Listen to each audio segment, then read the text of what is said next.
Guys বর্তমান সময়ে সবাইকে দেখি 2019-20 সালের হ্যাকার নিয়ে আলোচনা করতে, যে 2019 সালের হ্যাকার এইভাবে মারে, 2020 সালের হ্যাকার এইভাবে মারে। কিন্তু গেমটার ব্যাপারে কি আদৌ খোঁজ খবর রাখেন যে 2048 সাল থেকে হ্যাকার এসে আমাদেরকে মারতেছে?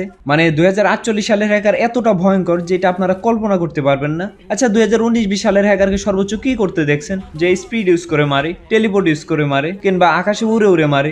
কিন্তু 2048 সাল থেকে হ্যাকার এসে 2026 সালে যে এত ভয়ঙ্কর ভাবে মারে। আর সব থেকে বড় বিষয় হলো এইসব টাইম ট্রাভেলাররা আবার লাইভ স্ট্রিমও করে। সেম ডান্সার মনে হচ্ছে।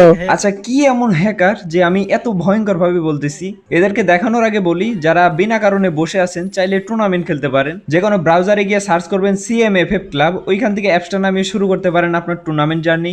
কারণ এটাই বাংলাদেশের প্রথম অ্যাপস যে অ্যাপসে মিনিমাম উইথড্র মাত্র 50 টাকা।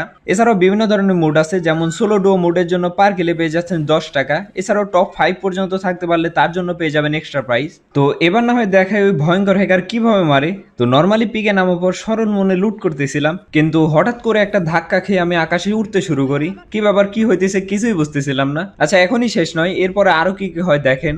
আর আমি যে একা উঠতেছিলাম তা না, ম্যাপে যতজন প্লেয়ার ছিল সবাই এইভাবে উঠতেছিল।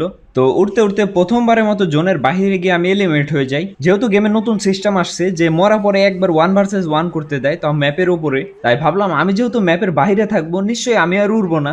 কিন্তু মানে বুঝেই গেছেন, ওপরে গিয়েও শান্তি নাই, ওইখান থেকেও ধাক্কা মারে। তো ধাক্কা খেয়ে খেয়ে কোনোভাবে এই প্লেয়ারটাকে মারি, মারা পরে আবারও চলে যায় নিচে। নিচে যাওয়ার পর ঝড়ে উড়ে যাওয়ার ভয়ে কিছু একটা আঁকড়ে ধরে বাঁচার চেষ্টা করতেছিলাম। হঠাৎ করে খেয়াল করে আমার সামনে একটা ঘোড়া, ভাবলাম এটাই আমার বাঁচার শেষ একটা সম্বল। নিজের প্রাণপণ চেষ্টা করে উঠে পড়ি ঘোড়ার ওপর। চল আমার পাগলা ঘোড়া, গিয়ে হ্যাকারকে মারবো।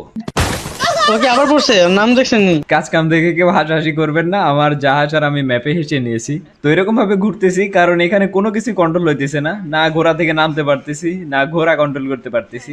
ভাবলাম এইখানেই হয়তো বা আমার সুন্দর জীবনটা শেষ, কিন্তু আমাকে মুক্তি দিতে চলে আসে একজন স্পেশাল প্লেয়ার, যে এসে আমাকে মুক্তি দিয়ে দেয়। ঘোড়ার উপর বসেছিল, এই কারণে বেঁচে গেছে। আচ্ছা, এখন মূল কথায় আসি, 2019 সালের হ্যাকার বেশি ভয়ঙ্কর নাকি 2048? কমেন্টে জানান। তো আজকের জন্য এতটুকুই, আল্লাহ হাফেজ।